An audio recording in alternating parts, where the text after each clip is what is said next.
Welcome to the latest version of How to Fix the Iowa Hawkeyes Offense here at the Voice for College Football. This is otherwise known as Hawkeyes Live here at the Voice for College Football, episode number 63. Corey Bratta from the Hawkeye of the Storm, of course, graces us as he does every Tuesday, 5:30 Eastern at 4:30 Central. Corey, how you doing? I'm doing good, Mark. It's kind of nice to have a bit of a breather with the bye week. Not that we're slowing down here. We still got our content here on this channel, and I got stuff on my channel. So I wish you're going into a bye week under different circumstances. I know Ohio State has a bye week this week as well, correct? So we can, the bye weeks lined up well for these teams, I guess. We know last year Iowa had a bye week before the Wisconsin game, and we all know how that Wisconsin game went. So now, I before we get started on this, I saw somebody sent me a tweet. And I don't know if you saw it. I don't know how valid the source is. That's why I didn't want to retweet it before I went on the air. But there is a source right now out there that's reporting that Cade McNamara is done at Michigan. Had you heard that? Is there a substance to that you know of? I don't know. I can't substantiate that. I know that people that I know that have some inside information, who know players, who know a lot of players, had said that that this was inevitable a few weeks ago. Yeah. And it doesn't surprise me. I mean, again, whether that source is accurate or not, it might just be some guy. I don't know this, but you always look at somebody's Twitter, following, are they verified, all this stuff. And I couldn't really tell if this guy was legitimate who tweeted this out, but that wouldn't be a bad way, Mark. It's kind of like that Siri Yacht guy that was getting popular in 2020 for predicting that the Big Ten would be resuming its season. Like, he kind of had I want to say a 50-50 chance of being right. But it's like, for somebody who's trying to gain notoriety on Twitter, you might as well put something out there that you think is likely. And if it happens, then everybody praises you. And I think that could be what's happening here. Maybe this guy's got actual sources. But, an individual sent that to me, and of course, the first thought is, well, Iowa could go after him. And by the way, for the record, I do think that Iowa will probably go after somebody in the portal. I can't guarantee that based on things I've heard, but I don't. Again, that's not a stick it in the ground prediction at this point. But I mean, I don't think you need much guesswork to. Well, I don't think it's guesswork to assume that Spencer Petras is probably not coming back next year. And I mean, who else? They obviously don't have any confidence in Alex Padilla, so I wouldn't be surprised if he leaves. And maybe he's content being a backup. But if he's content being a backup, then is he the guy next year? Now, I also acknowledge the fact, Mark, that the current Iowa staff, as it's currently constructed, does not have the ability to evaluate quarterbacks appropriately or accurately. So there's always a chance they make a decision that's horrendous. I hate to say that, but that's just the reality of where we're at with Iowa's evaluators, if you will. But with that being said, I still think there's a decent chance Iowa actually swallows some pride and goes to the portal next year. And, because even, if Petras leaves, which I think he will, if Padilla leaves, which I think he probably will, I'm less confident in that, then you're down to Joey Labus, who does the staff have any confidence in him? Carson May, who's a true freshman this year, and Marco Lainez, who will be a true freshman next year. And just as uncomfortable as Kirk is going to the portal, especially at quarterback, he's probably even less comfortable going to a first or second year guy. So maybe Labus ends up that'd be his third year. Maybe he ends up being the quarterback in 2023. And the only reason I'm bringing this discussion up is because of the report about Cade McNamara. But I actually believe, Mark, that Cade may be out of Iowa's league, because I think there's going to be a lot of programs that are after him. Now, I'm not saying that if you listen to my channel and you listen to this show back in January, Mark, we were advocating for Iowa to go after a bunch of quarterbacks, because what's the harm in going after guys? If they turn you down, okay, at least we tried. So I'm not saying that if Cade enters the portal when that time comes, I know the portal window's not even open right now, but when it is, Iowa should still pursue him. I'm just saying, as far as prediction about whether he'd come to Iowa, I doubt he would, Mark. Don't you think there's been a lot of programs that would be going after him? A lot? So when you say that Iowa's not in his league in regards to being a program, you're stating that more from Cade McNamara's likely evaluation of what they do with their offense and what they do with their Absolutely. quarterbacks and lack Right. of development and lack of production, and all of that, not the status of the program. No, but it's not going to hurt. It's not going to help if Iowa goes 5-7. That's not going to help the status of the program as a whole, regardless of what the defense and special teams unit is doing. At least last year, yeah, you had a putrid offense, but you could still fall back on we're elite at two units, and we won 10 games. It's harder to pump up those two elite units if you end up losing 7 games.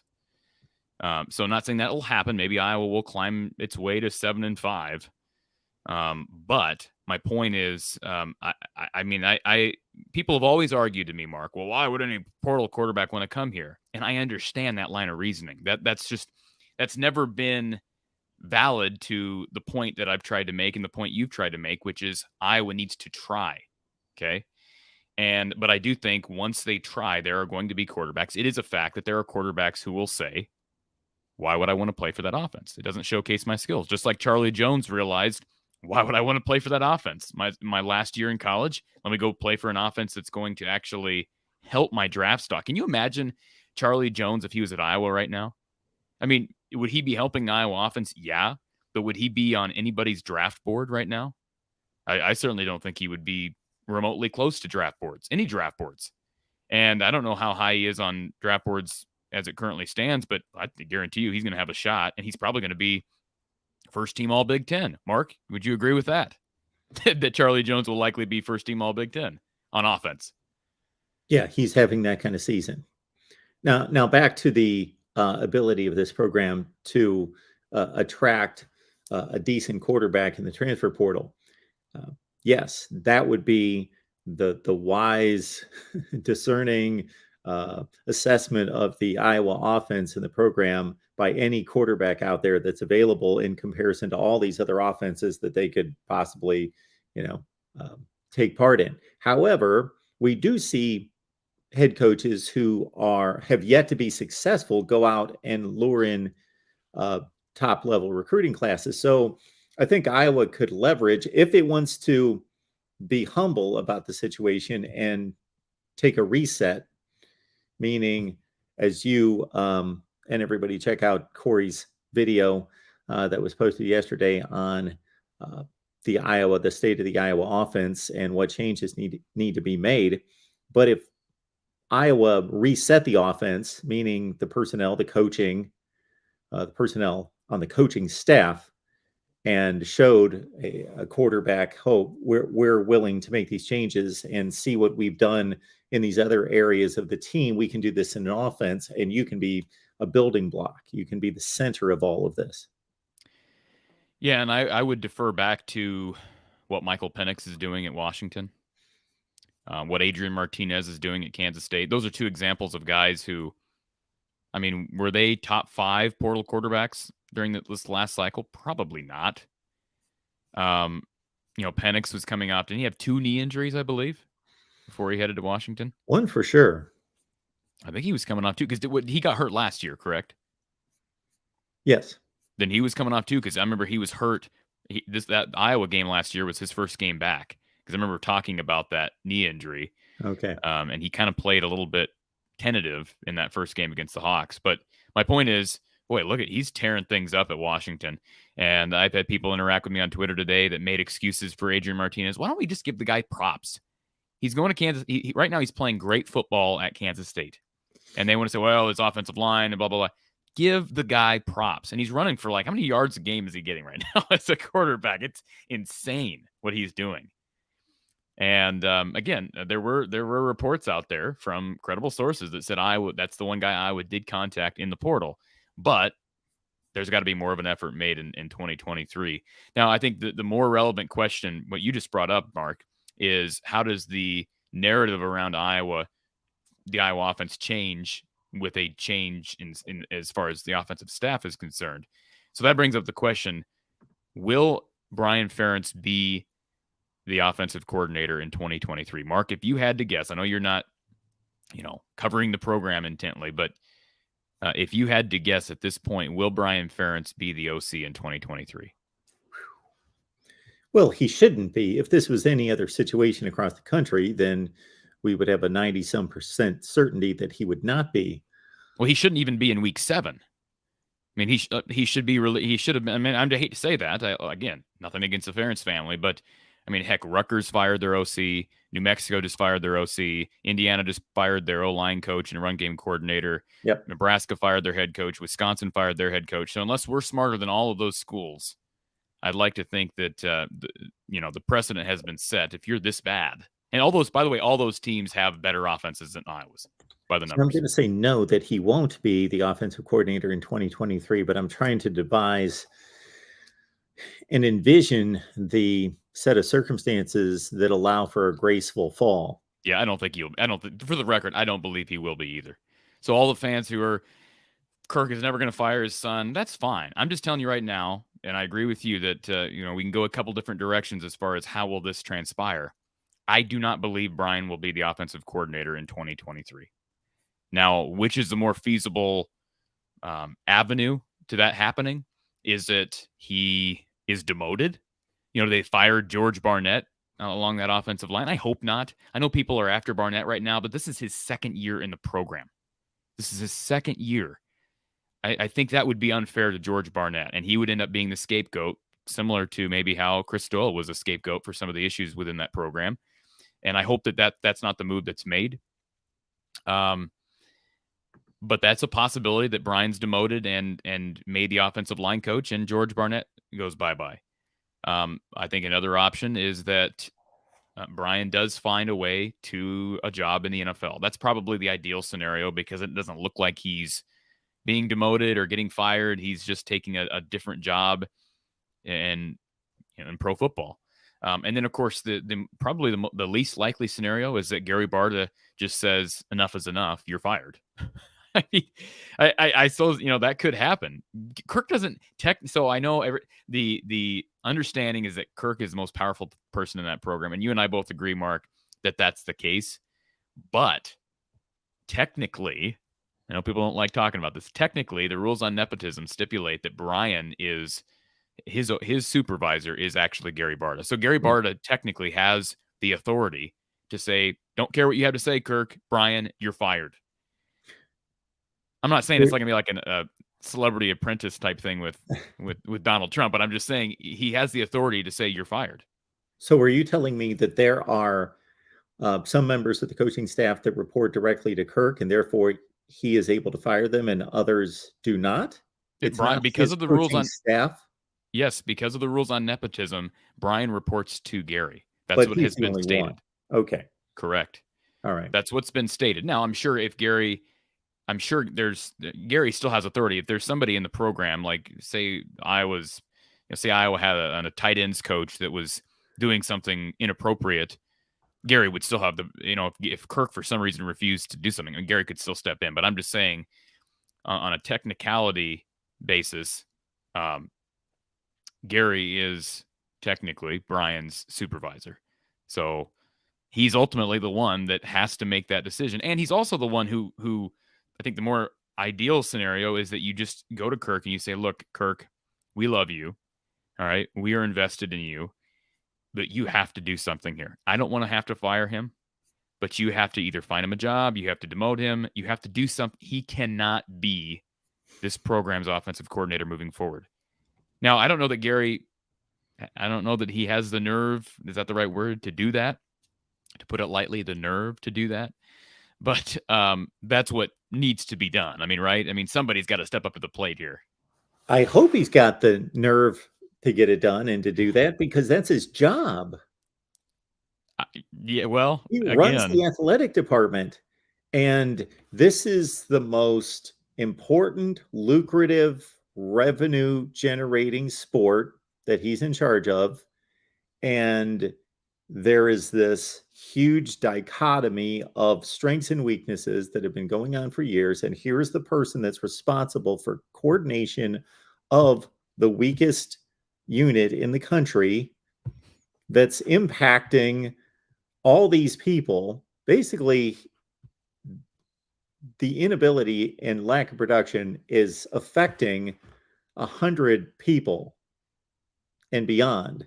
It's, yeah, this is what he was hired to do. How much money, not that it should matter, but my goodness, you're a boss. You're running an athletic department. You should be able to have that conversation. I like the fact that Hawkeye Howard, who's one of our loyal listeners, who's been here for well over a year on this channel and on my channel, he told me, and I know some people laughed at him, but I think it's great. He said he called, or no, it was Lemansky. Lemansky and Hawkeye Howard are both great, right? And they're both on your channel at times, Mark. But Lemansky said that he actually called the University of Iowa and told them, gave a message, left a message for Gary, which I'm sure won't get back to Barta, but basically that you need to do what's best for the program and relieve Brian. That's the, you can laugh at it and say it doesn't make a difference. I think that's I really believe that's a noble thing to do. If you're a Hawkeye fan who really believes that Brian needs to be let go, a noble thing to do instead of just writing on message boards and on Twitter about it, to actually make an attempt to plead with the university to make this happen, even though that in itself won't do anything. Now, there is a petition. Have you seen this petition? I saw that, is it the Outkick did an article on this petition on change.org, and it's been circulating for over a year now, but it's picking up steam again. It's got like 7,000 signatures to fire Brian Ferentz. So now again, is that petition going to do anything? Is Gary Barta really going to care how many fans sign it? Well, no, but man, that's a substantial amount of people. Imagine if all those signatures were season ticket holders, or just, butts and seats. I mean, imagine 7,000 less people at Kinnick each and every game. That would be noticeable. Or if that grew from 7,000 to 70,000. Right. Yeah, and boy, I tell you, it's only gotten worse. And Mark, I predicted heading into this past week, I predicted an Illinois win, 14-9. That's really the first game this year. I hate to say that. It's the first game that I really felt like I read well. Like, to me, it was just, I just didn't see any way that there was a big margin there for either team. And I didn't see Iowa being able to do much offensively. That's exactly what happened. And I'm happy for Brett Bielema. I know some people I had a guy on the post-game show that was ripping Brett and making fun of him because of his weight. I think Brett's a good guy. From everything I know, the people angry fans, but I think Brett's a good guy, and I'm happy for him. I'm not happy it came at the expense of Iowa, but he's obviously working hard on the recruiting trail, developing these kids. That their defensive line is really good right now, really good. And it's amazing that what's amazing about what he's done there, Mark, is that he's transformed his team in the trenches in a short period of time. Typically, that's the hardest thing to do, right? We've seen guys like Michael Loxley go to Maryland and get these skill position players to come in and produce points, but can they compete in the trenches? Nebraska's had the same problem, but boy, Brett's built that foundation. So if you're an Iowa fan or a Minnesota fan or a Wisconsin fan, you're concerned about competition in the West getting harder. Look no further than Illinois. I enjoyed listening to Brett Bielema's post-game news conference, and then the news conference he delivered for the Minnesota game coming up, which is a enormous game in the Big Ten Western Division. But he said that he let his team know. He said, I talked to my team all throughout the week to let them know these are the scores of Iowa's games, and these are the scores of their games entering the fourth quarter. This is the kind of game we're going to be playing. Don't get frustrated, especially talking to the offense. Don't get frustrated by this. This is the kind of game we're going to be in. So just be prepared for it. And I'll say this too, because a lot of the apologists who have defended Kirk and defended Brian over the last year, and they're right about this, they have still won in spite of the offense. And Mark, we've done this with the schedule last year. We looked back at how they did it, with the exception being Maryland and Indiana. They did not blow teams out. They beat Nebraska narrowly. They beat Minnesota narrowly. They beat Penn State narrowly. The games they lost, they got blown out in, right? But my point is they mastered, and that's what they've done for much of Kirk's tenure. They've mastered the art of winning close games. But notice what they've done this year, with the exception being South Dakota State. They've lost close games. They lose by 3 to Iowa State. Now they lose by 3 to Illinois. So it seems to have gotten to a point where the offense has gotten so bad that regardless of how good the defense is, and Mark, once again, Saturday, the defense was elite. It was just elite. You watch the game, and I just, several times in that game, I thought, oh, here we go again. The defense is going to bail this team out again. And I don't want to hear anybody that's upset at Drew Stevens for missing a field goal. I had somebody on my channel, and I hate to rip people who listen to the channel because I appreciate the support. Somebody on my channel said, well, part of the problem is we have crappy field goal kickers. Drew Stevens has missed one field goal all year. Seriously? And it was a 45-yard field goal courtesy of a stupid double reverse to Nico Reganey that lost like 8 yards. Yeah. I mean, don't sit here and tell me that we don't have good field goal kickers. That's not the problem.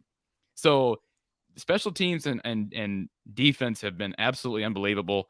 It was the correct call to overturn the fumble by Art Sitkowski that I think it was Art Sitkowski that would have been a touchdown. Riley Moss return, but that's how the margin. That's how close Iowa was to winning that game. If that play counts, and again, opportunistic Iowa, Riley Moss, man on the spot, picks up that ball, goes back for a touchdown, Iowa probably wins that game. Similar to the Iowa State game where Monty Potabom fumbles at the half-inch line, and if he doesn't, they probably win that game. So Iowa's lost these games that are close. Despite the offense, they're actually somewhat close to being 5-1.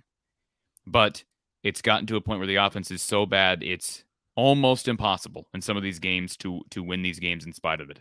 And that's the difference between last year and this year. I mean, look at the numbers. We talked about the 123rd in total offense last year.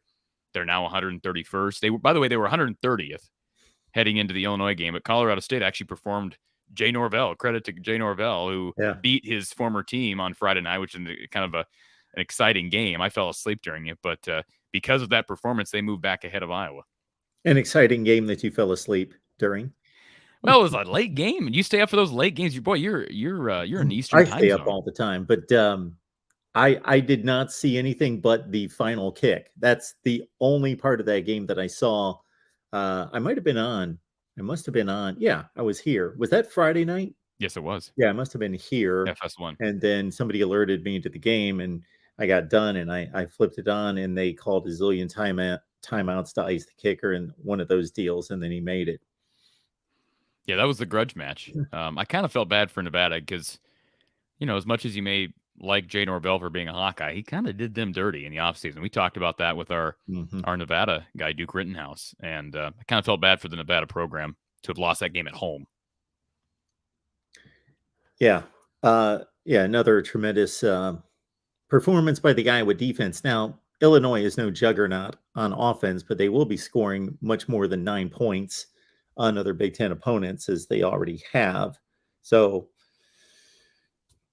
I sent you this text. It seems as though every game that goes by that there become different ways, more unique ways to measure the ineptitude of the Iowa offense.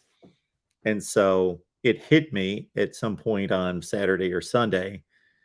I thought, how many touchdowns have they scored on offense this year?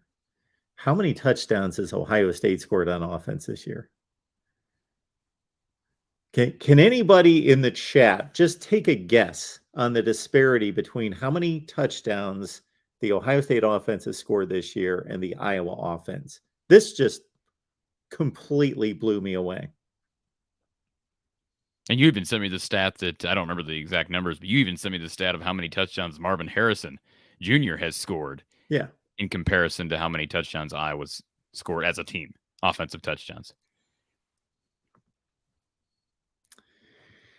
Yeah, I caught Spencer Petrus's comments after the game. I legitimately felt bad for him to a certain extent. I don't think there's a lack of preparation, effort, anything else involved. No. And of course, and we've never accused him of such. Absolutely not.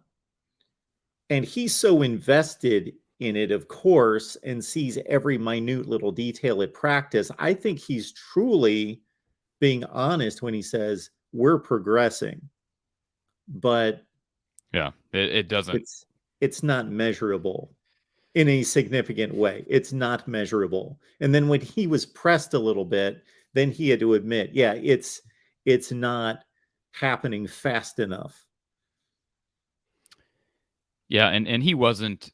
I wouldn't necessarily say he was the main problem. He wasn't good Saturday. It wasn't his worst game. He's played worse games than Saturday, Mark. But that doesn't say much. I mean, quarterback play is still subpar. Offensive line play is still subpar. I don't know where. I know Keegan Johnson. Somebody made a comment about Keegan Johnson. I don't know what his status is. Is he coming back? I have no idea. But I will say this: it's baffling the fact that they can't get Arlen Bruce more involved. That's disconcerting to me, especially now that he has help around him with Brody Brecht having progressed. And I think Bostic is back healthy. I don't even know if Bostic saw the field on offense, but that is disappointing. Nico Reganey, I thought, played really well. I mean, I mentioned that in the post-game show. He's playing the best football of his career, and it's kind of being wasted because he's not a number one guy, Mark. He can't be your number one receiver. It's very similar. You know what it's very similar to? It's very similar to 2016. Go back to 2016, and the difference in 2016 was Iowa actually had I hate to say this, but a really good quarterback. Now, he was hurt much of 2016, and it hindered his play, but C.J. Beathard was still above average. And the problem was they had no wide receiver play. Riley McCarron, Matt Vandenberg broke his foot that year, and Riley McCarron comes in, and he's basically your number one guy throughout the year. And no offense to Riley McCarron, who I believe had a brief stint, at least in the practice squad with the Patriots. He's not a number one receiver on a Big Ten football team. And I'd say the same thing about Nico Reganey. He's not a number one receiver. So as far as receiver and tight end is concerned, they're very similar to what they were in 2016 because George Kittle was there in 2016. So they've got a really good tight end in Sam Laporta. I think Laporta had did he have 16 targets on Saturday? Something ridiculous, 16 targets. And I believe it was, is it Reganey that had, I'd have to go back. Let me pull up. I'm curious. I shared some of this on the post-game show, but somebody had, I think 10 targets. Was it, wasn't Reganey. Let me see if I can find this. On Saturday, offensive stats. Okay, so for the game, Reganey had 10 targets, 7 catches, 46 yards, which in this Iowa offense is quite a bit. So I applaud him, but it's just we saw him operate as third or fourth fiddle in 2018, and he was really good. But he's kind of playing. I don't want to say out of position, but you feel, and I feel bad for Jack Campbell. I feel bad for Sam Laporta. I feel bad for Kayvon Merriweather, who I think is playing the best football of his career. And you feel bad for everybody on defense, but you particularly feel bad for guys who won't be there next year, like Campbell and like Merriweather, because those guys deserve better. And I know I give them credit; they're great teammates. They've come to the defense of the offense time and time and time again. But I mean, if we're just being objective and facing reality, we understand that it's got to be hard for them to be limiting a team like Illinois to 9 points, to be limiting Iowa State to 10, and yet still losing football games. And by the way, I thought they played pretty well defensively against Michigan. I know they struggled to stop the run, but Blake Corum and what's his face for Illinois are really good backs. And to hold Michigan to 20 through basically the whole game until the late garbage touchdown, that should be enough to at least have a chance at home to win that football game. But the offense just isn't giving enough. So I feel bad for those guys on defense. Let's get to some super chats and also let you know about our Hawkeye football ticket giveaway here at the Voice of College Football. So we've got Cole chiming in here, Nebraska fan Cole. Thank you so much for the contribution. What do you guys think of Brian laughing? Well, I posted some content on that Sunday, but when I initially reacted to that, it was during the post-game show, and I hadn't really seen it during live action. but it was brought to my attention by Coach Patterson and by a couple other people. And I went back and looked at it again, and I understand that there have been people who have come to Brian's defense on that, and I understand where they're coming from. I doubt Brian, it's almost guaranteed, Brian was not laughing about the interception. But he was shown on camera on the Fox broadcast or on the BTN broadcast laughing as he was talking to Spencer Petras, and Petras wasn't laughing, but didn't seem overly distraught about throwing the interception that possibly would seal the game for Illinois. But it was just, it's bad optics. And Don Patterson brought up Hayden Fry and how he would treat a player who was laughing after something like that. And he actually asked the player, what's so funny? I better not see you laughing, that kind of thing. So I do think that it's something, it's fair to be critical of Brian for that. And I hope Kirk addresses it and again, you can say it wasn't about the game. It doesn't matter. You can't appear a certain way on camera, especially when you're on the TV broadcast. You never know. As a coach on the sideline, you never know when the camera's looking at you. It just didn't look good. It doesn't mean Brian doesn't care. I know some people said that this is a guy who doesn't fear for his job. I understand people who say that as well. So it was worth the discussion because I don't think it was appropriate, whether he was joking about that or other people who even said, well, it was an uncomfortable smile. Sometimes I have people in my family who at times will laugh or smile when they're uncomfortable. Like that's kind of just, some people cope that way, right? It's kind of a coping mechanism. Exactly. So I understand that that's possible. Just doesn't look good. So I see it from both sides. I see it from what you just stated, that if you're an organization, knowing the scrutiny that is going to be thrown at the individual and the program because of a situation or a look, an optic that doesn't look appropriate, that doesn't look like the care is being invested, and that like I understand that from that standpoint. I would coach my coaches and I would coach my players in the same way. There can always be a camera on you during a game. We need to show that we are focused, dedicated, we care, we're serious about this, we want this, because but on the flip side, I am the last person to be judgmental about that sort of thing because of what you just stated, that number one, there are people out there that smirk or laugh or something, and it's not in its truest sense of why you typically laugh or chuckle about something or smile about something. It's because they're uncomfortable, or it's just their emotional response to that. There are also, so if a camera was brought into all of our workplaces and there was a poor job done on something, on a project, or there was a mistake made, I would think that there are many times in which there are jokes or laughter in response, even if it's taken seriously just to lighten the mood or whatever. I understand this isn't the case because we've got cameras on the players, but I don't read into that. I don't think it's a good look. It's not a good look, but I don't read into it personally. But that's part of the deal when you're in the public spotlight. And Mark, just so you're aware, it's the bye week, so no Kirk. I don't know if if Gary Dolphin does his weekly show with Kirk tomorrow night, but I do know that all three coordinators meet with the media, and I wish it was on Zoom because I'd love to be a part of it. Again, I'm not going to drive 2 hours to ask a couple questions, although I was tempted to. I thought about it because I have a couple questions I'd like to ask. I hope that somebody in the media does ask Brian, can I ask you what you were laughing about because you were caught on camera? I think that's a fair question, and he may explain it. He may say that's personal between me and Spencer, but don't you think that's a fair question to ask when he's available tomorrow? I think it's a fair question. I also think he has the right to abstain from an answer. Yeah, absolutely. But I think it should be a fair question. It should be asked. And then the other question is, and I saw Spaceboy74 in the chat brought up the unsportsmanlike conduct penalty that was called on an Iowa staff member, assistant coach. And I was disappointed in Kirk how he handled that after the game. They asked him, who was the penalty on? And he said, well, it's an assistant coach. And somebody else, I think, said, can you tell us who the assistant coach was? And he just said, no, it was an assistant coach. And then I think it was Mike Halas of the Gazette chimed in and said, why is that? Why do we get to know the player that, the number of the player that the penalty was on versus the coach? And Kirk's basically said, well, was the player announced? And he said, well, yeah, it always is.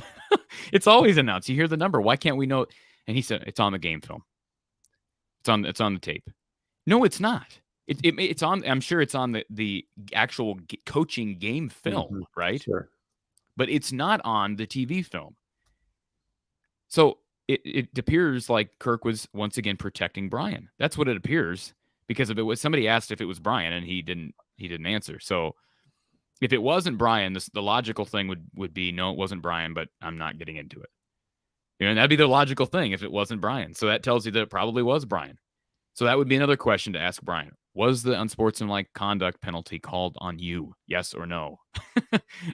I hope those questions are asked tomorrow. I really do.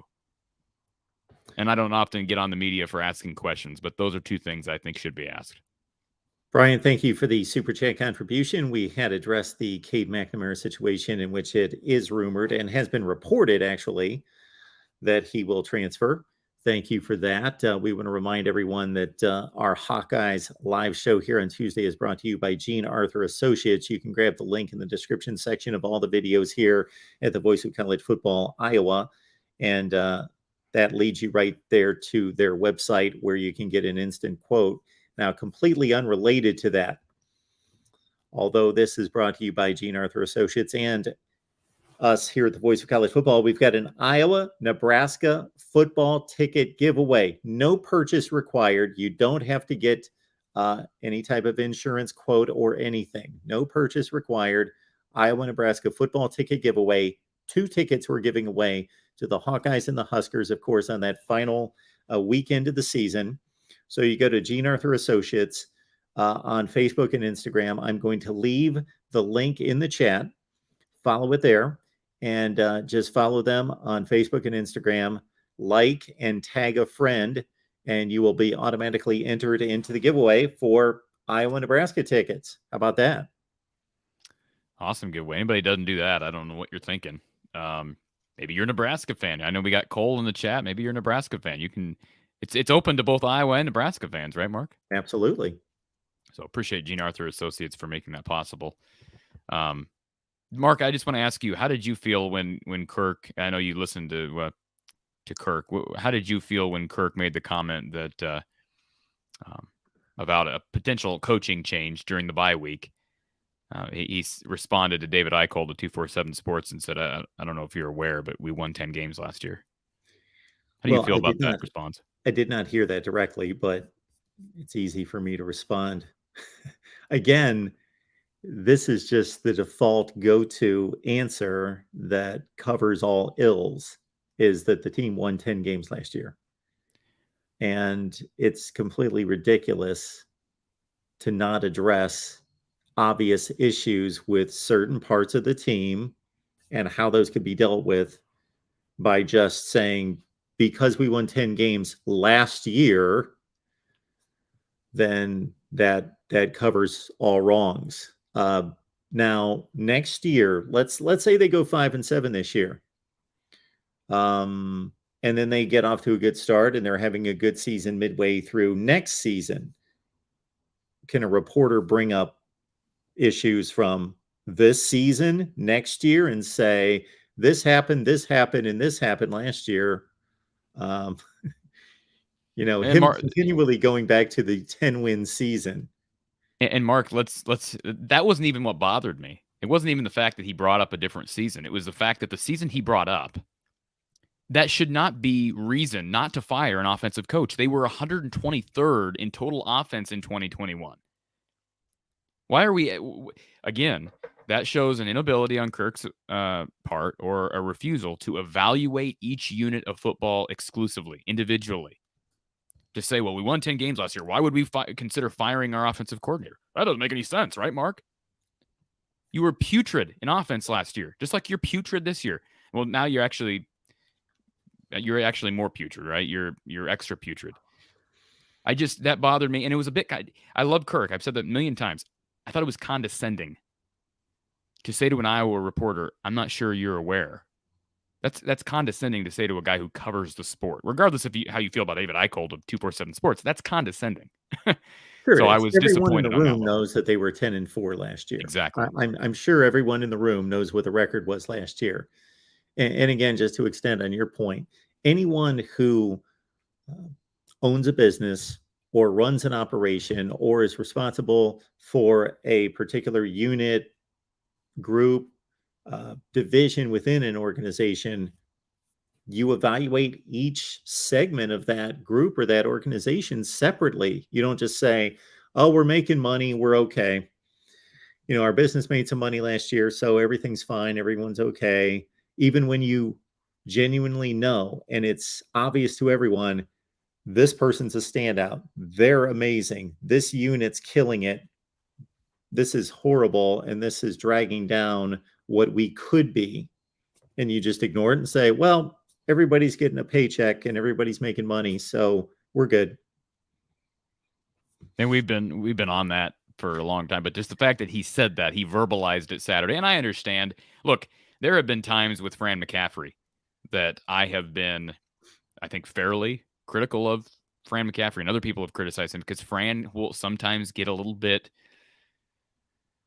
I don't want to say insulting, but condescending to reporters. I think you have to at least understand that in the heat of the moment, you're fresh off a loss. Kirk was obviously he was not happy. He did seem dejected, and rightfully so after the game. So it's not like you just hold a grudge against him forever, but I think it's fair to say, just like I would say when Fran McCaffrey had smarted off to a reporter in the past, I'd say I thought that was an inappropriate thing to say on Kirk's part. Just like we said that last year with Kirk and the comment about Deuce Hogan. When he said, well, if we had to go with our third string quarterback, I think I would have stayed home. Which was that's amazing that he made that statement. I know, but that's why Deuce Hogan's that's part of the reason. Part of the reason that Deuce Hogan's at Kentucky right now. But think about that, Mark. That quote. Little did we know that quote sort of is being reflected in decision making this year. His lack of trust in his backup quarterbacks, his lack of faith in anybody besides not named Spencer Petras. Because as bad as quarterback play has been, he's refused to give Padilla, Labus, May, Deuce Hogan last year even a shot at proving themselves in a game. Who knows if any of these guys are gamers because we never see them in a game. I mean, well, I would have to say, to a certain extent, this is the only place where I can defend his decision. That based on their evaluation, and we both agree that their evaluation of quarterback play is questionable compared to the competition. But if he judges that Spencer Petras is their best option, regardless of how poorly he plays, if he still is the best option, then he's the best option. But Mark, we don't know if he's the best option. How do we know that? Based on practice? Yeah, that's what he's basing it on. That's the only thing he can base it on. Well, if he was willing to actually see what Joey Labus or Padilla were able to do, and I know Padilla got time last year, but sure, we have not seen either one of those guys in a game in 2022. And I'll remind you of the great Chuck Hartlieb, who was not a good practice player. And Iowa, Hayden Fry and that offensive staff inserted him into an actual game. And Chuck Hartlieb proved that he was what you'd consider to be a gamer. Some guys, right, they don't necessarily prove themselves in practice, sure. But in a situation like this, where you're not getting good production at quarterback, why would you not at least see if you've got a gamer on the roster? Iowa's proven they don't care. They're not interested in seeing if there's a gamer on the roster.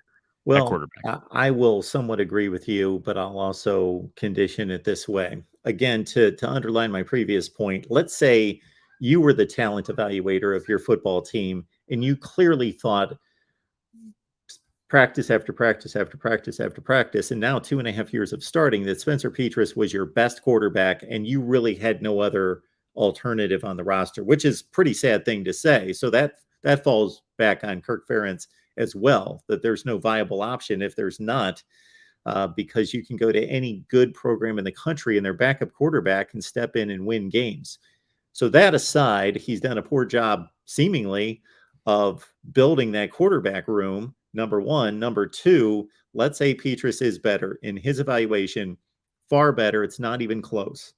Then he's continuing to make the decision that he believes is the best decision for the team to win games. However, if you look at even if Padilla is reasonably close, which he showed us in a small sample size that he's reasonably close to Spencer Petrus's level of play, then if you have the worst offense in the country, why would you not?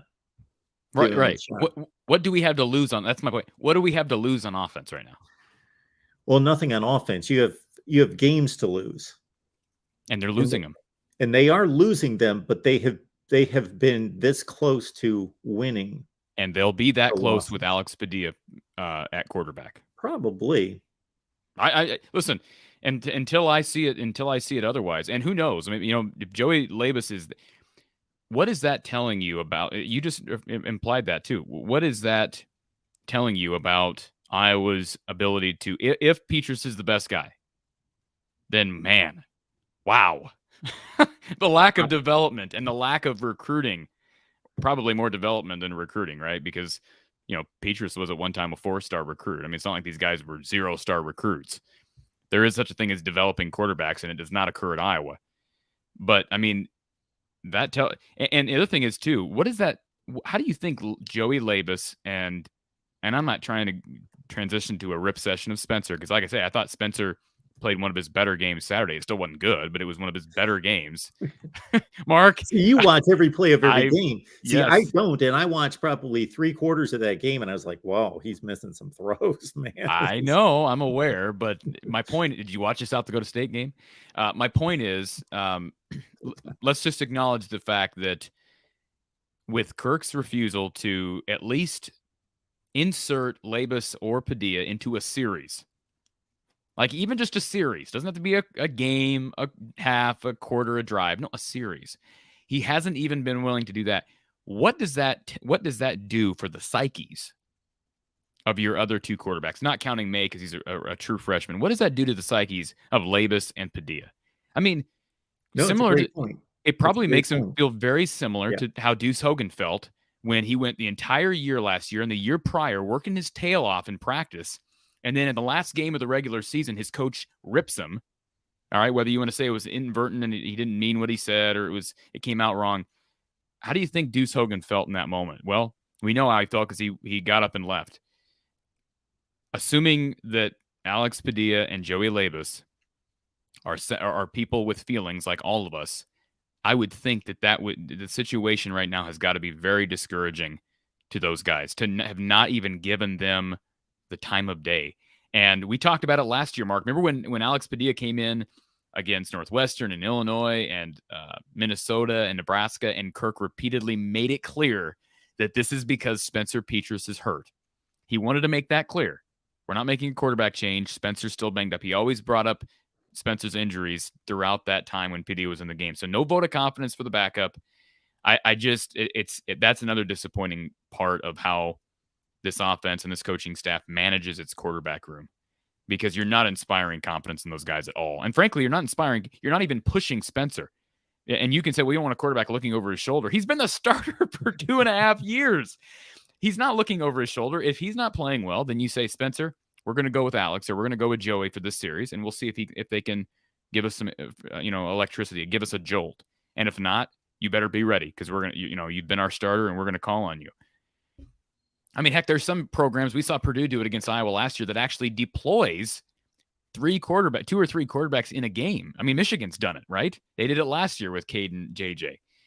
And so that doesn't necessarily destroy the confidence of the other player if you're using both guys. And again, how do we know if one of these guys could potentially be a gamer and someone who can step up when the lights are on? Because it appears to me, and I've said this many times, that Spencer has this problem with performing well in practice, but kind of shrinking when the lights come on.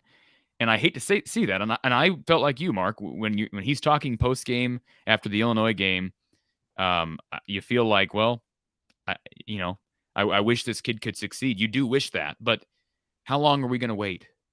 How long are you going to wait? I mean, at some point, you say Spencer Petras is a great person. He's a great human being. I want him to succeed at life.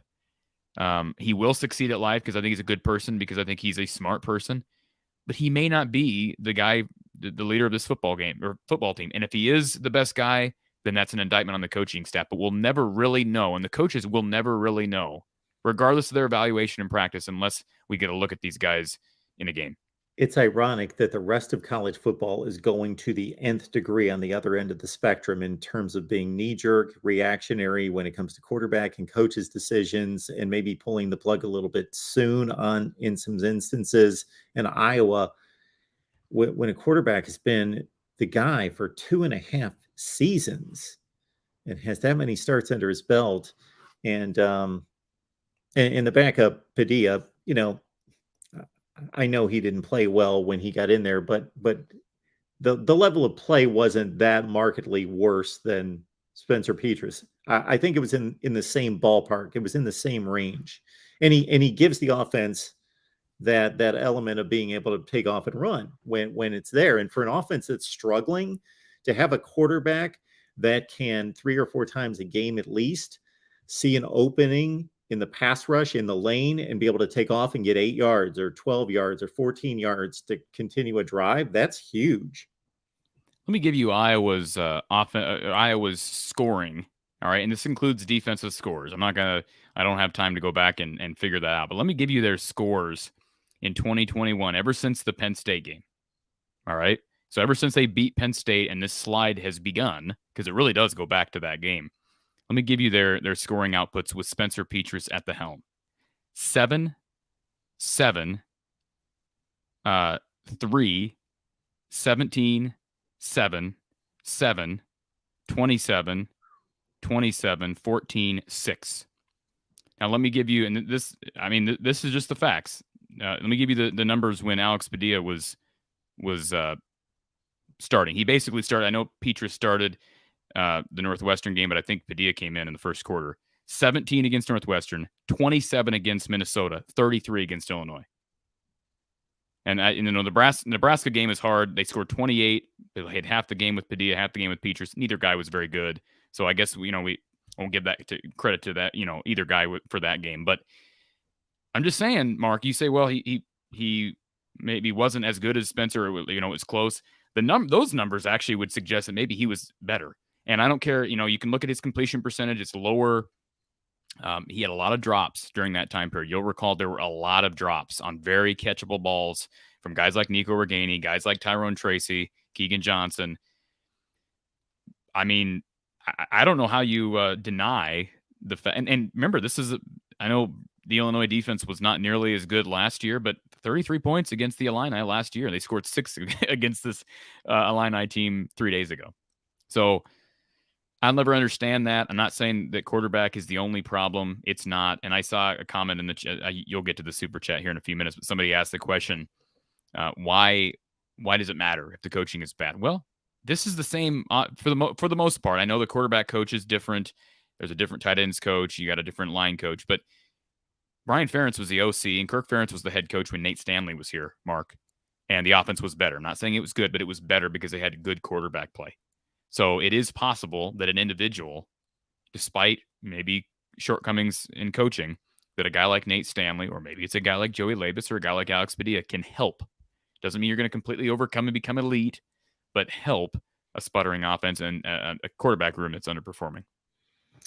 I made a comment to you, I believe it was when you called one of my call-in shows about a week ago, that it was astounding to me what quarterbacks were rated below Spencer Petras in his recruiting class. So this in and of itself, I don't think means anything. But if we could go through all the Iowa quarterbacks that we would consider to be underachievers, and we would see this as a trend where there were better quarterbacks that were rated coming out of high school to be down the list or not as good as the Iowa quarterback, meaning that they were more consistently developed into better players than the quarterback that Iowa signed, then I think we've got a trend. But this is astounding to me. And again, I don't think this means anything because it's just one example. But Michael Penix, Jack Plummer, Brennan Armstrong, Will Levis,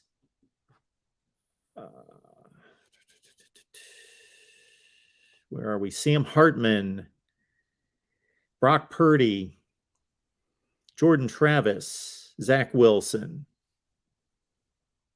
all rated lower than Spencer Petras coming out of high school. You know, you're talking about 7 or 8, 10 quarterbacks. I didn't even get to all of them that are much better college quarterbacks, and were rated lower than Spencer Petras coming out of high school. All right, we'll catch up with these super chats because we don't have too much time left. And Erica, we appreciate you being here. Thank you so much for the contribution. You know that, but it's just the format of the show that we have here on Tuesdays with Corey, that we do not open up the phone lines, but Corey takes calls all week. I take calls all week. So Erica, thank you so much for that. Asking to open up the phone line so she can make a point about the 10-win season last year. But Erica, we would love to hear from you. So please call one of the call-in shows. Murder Blaze. Is it Petras who's bad, or is it the coaching? Murder Blaze, hang in there. We have certainly talked about it show after show after show after show throughout the entire off season. I think there's a combination there for sure. And Corey addressed that comment, but Murder Blaze, thank you so much for the comment. We want to remind everyone that we've got a ticket giveaway to the regular season finale. Will it be Iowa's final game of the season? Iowa-Nebraska football ticket giveaway in Iowa City, brought to you by Gene Arthur Associates and the Voice of College Football. Follow Gene Arthur Associates at Facebook and Instagram. Follow, like, share as well, and you are automatically entered into the contest for 2 tickets to the Iowa-Nebraska game. No purchase required. All right, Corey, what's next for you on from the Hawkeye of the Storm? Great stuff, Mark. We've got Hawkeye Hangout, as we do each and every Wednesday at 9 p.m. Central Time. So it'll be a live call-in show, and we'll take chats as we always do, as you do here.